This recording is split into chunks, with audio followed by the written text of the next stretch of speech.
Assalamualaikum warahmatullahi wabarakatuh. Pada video ini saya akan menyampaikan pengantar tentang energi matahari.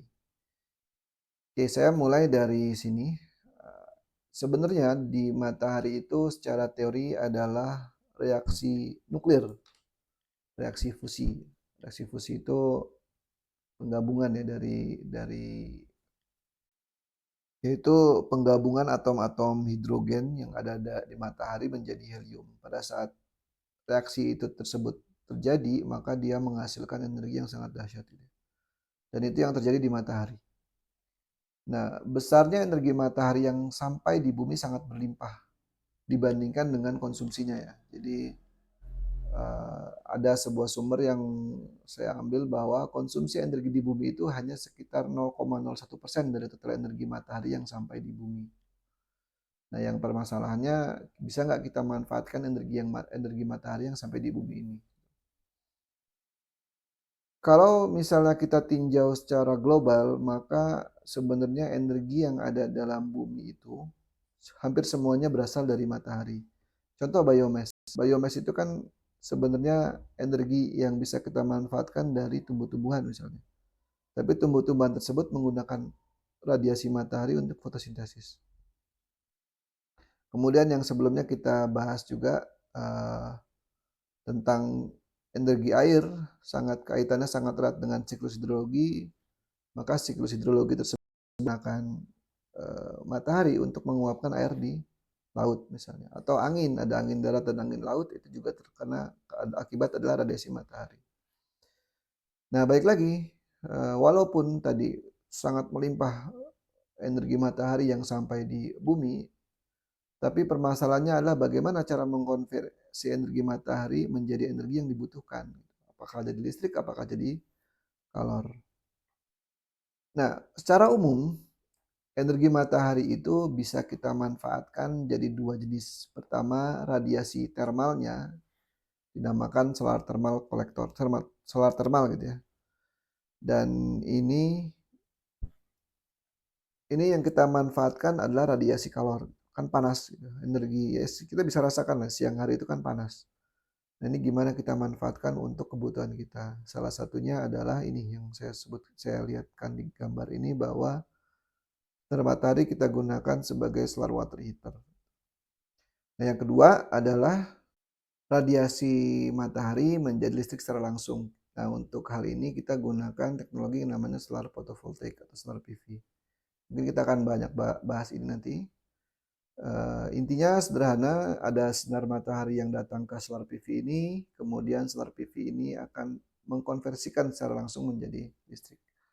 Nah, pertanyaannya adalah apakah kalau kita gunakan panas surya atau solar thermal bisa menghasilkan listrik nggak gitu? Jawabannya ya bisa dengan menggunakan konsep seperti ini. Jadi di sini sebelah kiri ada skemanya ya. Jadi di sini ada banyak cermin ya, ribuan cermin atau ratusan cermin yang diarahkan ke satu titik. Sehingga ini adalah ada solar receiver ya. Solar receiver itu suhunya jadi sangat tinggi. Kenapa? Karena semua sinar matahari yang datang dalam sebuah farm, dalam sebuah lapangan itu diarahkan semuanya ke solar receiver ini. Sehingga suhu di sini bisa mencapai 565 derajat Celcius atau lebih. Nah, di dalam solar receiver ini yang kita panaskan adalah fluida kerja. Nah, fluida kerjanya adalah molten salt, garam yang dilelehkan gitu, karena suhunya sangat tinggi. Kenapa digunakan salt, molten salt? Karena sifatnya mirip air yang memiliki kapasitas yang cukup besar. Kemudian selanjutnya ini diarahkan ke hot salt storage tank untuk disimpan kalornya. Kenapa? Karena pada saat misal matahari tidak lagi malam hari atau mendung, kita bisa gunakan yang sudah disimpan di sini. Ini semacam baterai lah, thermal battery. Nah, ini kemudian karena suhunya tinggi, kita gunakan ke heat exchanger supaya bisa dipakai kalornya untuk menguapkan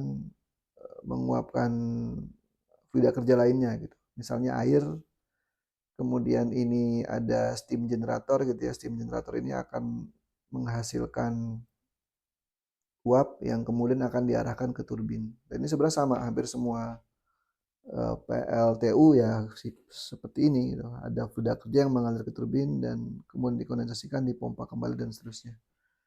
Nah, gambar sebelah kanan ini adalah salah satu contoh solar thermal power plant. Jadi ini ada ribuan cermin yang diarahkan ke satu titik ini. Nah, ini adalah solar receiver sehingga bisa melelehkan garam dan garamnya dipakai panasnya untuk memutar turbin seperti itu.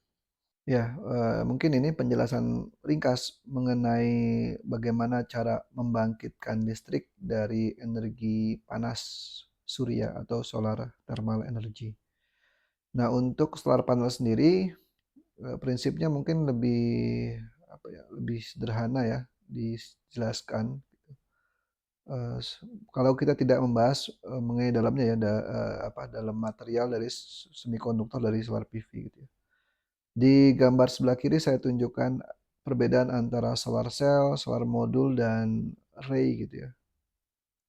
Jadi solar cell itu sebenarnya yang menghasilkan listrik gitu. Tapi kalau kita hanya menggunakan satu sel saja, mungkin listrik yang dihasilkan oleh solar cell tidak terlalu besar gitu, maka dibuatlah modul. Nah, modul itu, terdiri dari sekian banyak sel ya, misal di sini ada 1, 2, 3, 4, 6 ya, 6, 2, 3, 4, 5, 6, 7, 8, 9, 10, ada 60 sel di sini yang dihubungkan baik secara seri maupun paralel sehingga, eee, listrik yang dihasilkan cukup signifikan dan dapat kita manfaatkan. Nah, di pasaran biasanya modul PV ini dijual dalam bentuk modul ya. Nah, kalau kita gunakan kita butuh listrik yang cukup besar, maka kita bisa beli sejumlah solar modul dan dirangkai. Ini yang dinamakan dengan panel, sorry, iya panel ya. Sejumlah modul menjadikan sebuah panel. Dan kalau masih kita butuh lagi sejumlah listrik yang lebih besar, maka dinamakan dengan array. Di beberapa panel membentuk sebuah array.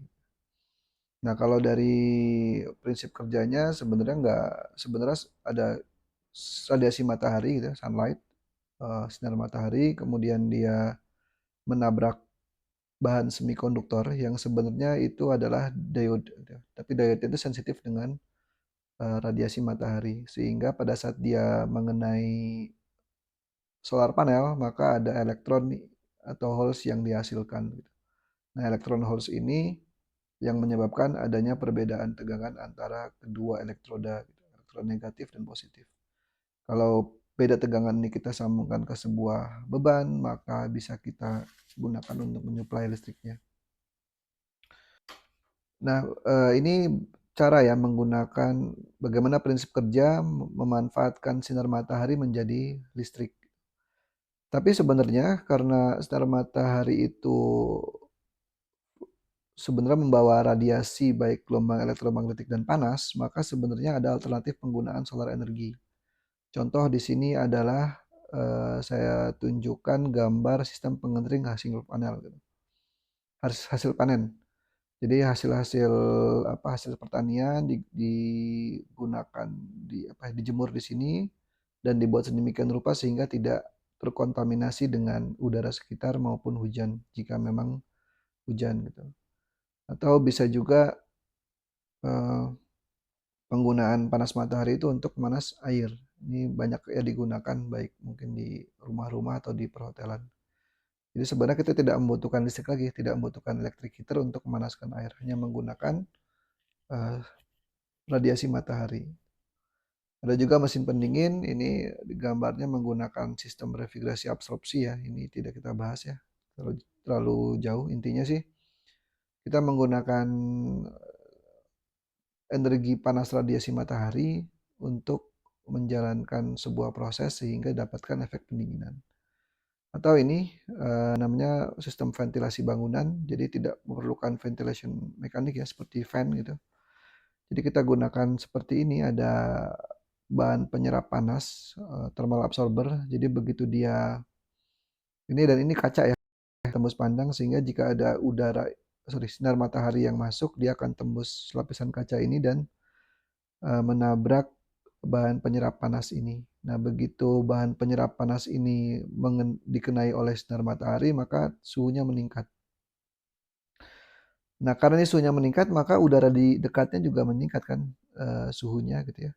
Sehingga secara alami, udara yang lebih panas itu bergerak ke atas. Akibatnya apa? Di sini ada aliran udara ke atas, tapi ya akan digantikan dengan udara yang dari ruangan ini, dari zona ini gitu. Mungkin ini udara yang sudah tidak layak untuk dihirup gitu. Misal karena udah CO2-nya tinggi, karena banyak banyak, orang di dalam sini ataupun sudah kotor gitu ya. Sehingga ini secara alami mendapatkan udara segar gitu ya. Ini udaranya dari sini, udara yang di sini terhisap ke sini dan udara segar di luar juga dihisap ke sini.